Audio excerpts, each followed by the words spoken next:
Sziasztok! Most megmutatom nektek, milyen egy napom kutyaszitterként. Most elsőként hozzájuk jöttem.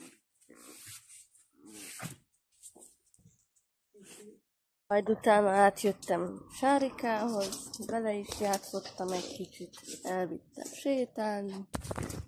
Igen, kicsit ugrálós. Utána átjöttem Lilikéhez, vele is játszottunk. Mikor hazajöttem, akkor az én Lénámat is megszeretgettem. Így örül, ha hazajön a gazdája.